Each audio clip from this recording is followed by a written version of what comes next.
Hello and welcome to UPSC Prep. If you want to prepare for UPSC when still in school, you are at right place because our channel helps school students to start prepare early and easily for UPSC. Friends, preparing from the early stage will never hurt you. In fact, it will help you succeed just like most toppers who were determined to serve the nation and started their preparation to crack exam at earliest. Mrs. Anu Kumari is one of them. She secured second rank in UPSC Air 2017 in just second attempt despite hardships and challenges in her life. Our channel provides information specifically for school students. Let's prepare early. Please like, share and subscribe for watching newly brewed content from UPSC Prep. So, no need to wait. Let's get started. Today, we will cover 4 topics of UPSC syllabus from today's news articles. Our first topic is Association of Southeast Asian Nations. Recently, the 36th Association of Southeast Asian Nations Summit was held by a video conference to focus on the COVID-19 pandemic response, post-pandemic recovery, and further cooperation with partner companies. So, let's see what is Association of Southeast Asian Nations. Well, Association of Southeast Asian Nations is an organization formed by the governments of Malaysia, Indonesia, the Philippines, Thailand and Singapore in 1967 by signing the Bangkok Declaration to promote economic growth, peace, security, social progresses and cultural development in the Southeast Asian region. It is headquartered at Jakarta in Indonesia. Over the years, 5 other nations joined this association, making the current membership to 10 countries, along with 2 observer states. You can read more about it in Chapter 4 of Class 12th Political Science textbooks. Now, let's solve related previous year prelims question from 2018. Consider the following countries. 1. Australia. 2. Canada. 3. China. 4. India. 5. Japan. 6. USA. Which of the above are among the free trade partners of Association of Southeast Asian Nations? A.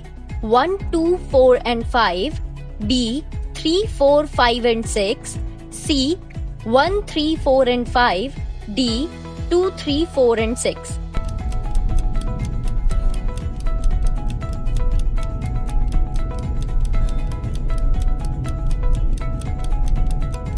The correct answer is option C, 1, 3, 4 and 5. Our next topic is Project Tiger. Recently, the proposal to declare Shivalik Forest in western Uttar Pradesh as a tiger reserve under Project Tiger is gaining support among officials, experts and wildlife enthusiasts. It will be Uttar Pradesh's 4th tiger reserve. Now, we must understand what is Project Tiger. Actually, Project Tiger is a program launched by Government of India in April 1973 from the Jim Corbett National Park in Uttarakhand. The aim of the project is saving the steadily declining population of tigers with main objectives of reducing factors that cause the diminishing of tiger habitats and ensuring a viable tiger population for scientific, economic, ecological and cultural values. This program is administered by the National Tiger Conservation Authority that was formed in 2005 as per the recommendations of Tiger Task Force.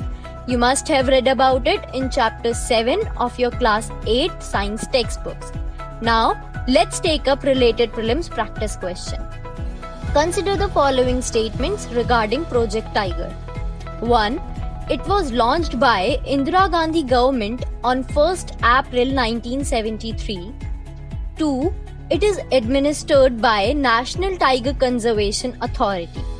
Which of the statements given above is or are correct? A. 1 only. B. 2 only. C.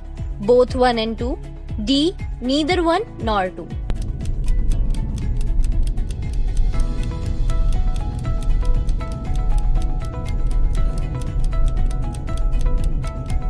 The correct answer is option C, both 1 and 2. Moving on, our next topic is self-help groups. The Union Ministry of Tribal Affairs has recently announced that migrant tribal laborers and women will be provided employment opportunities by linking them to the self-help groups in tribal-dominated areas of the state. Now, what do we mean by the term self-help groups? Actually, self-help groups are informal associations of people who come together to find ways to improve their living conditions. They are generally self-governed and peer-controlled. They try to build the functional capacity of poor and marginalized in the areas of employment and income-generated activities. Also, they offer collateral-free loans to section of people that generally find it hard to get loans from banks. You must have read about it in chapter 3 of your class 10th economics textbook. Now, let's solve related previous year prelims question from 2011. Which of the following can aid in furthering the government's objective of inclusive growth? 1. Promoting self-help groups. 2. Promoting micro, small and medium enterprises. 3. Implementing the Right to Education Act. Select the correct answer using the code given below. A. 1 only. B. 1 and 2 only. C. 2 and 3 only. D. 1, 2 and 3.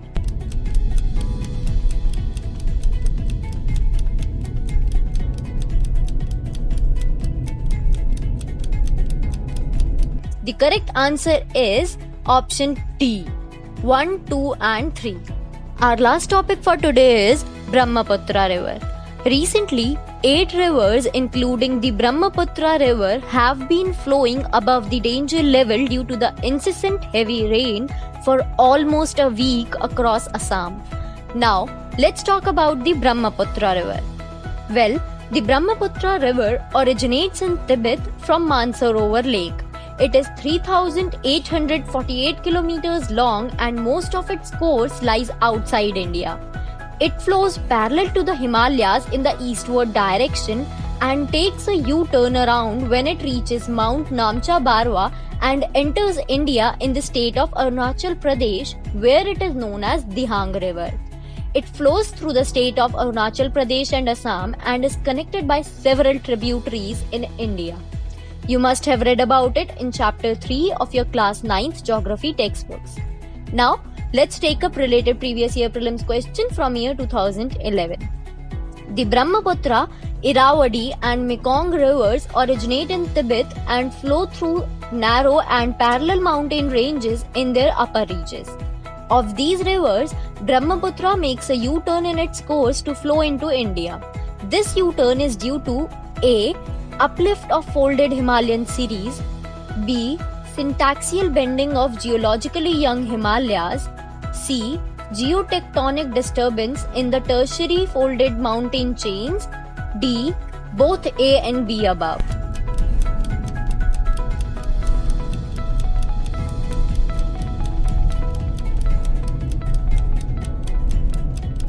The correct answer is option B, syntaxial bending of geologically young Himalayas. And with this, today we just scored total 8 marks in India's one of the most prestigious exam. That was all for today. Thank you for watching. Please like, share and subscribe for more freshly brewed content.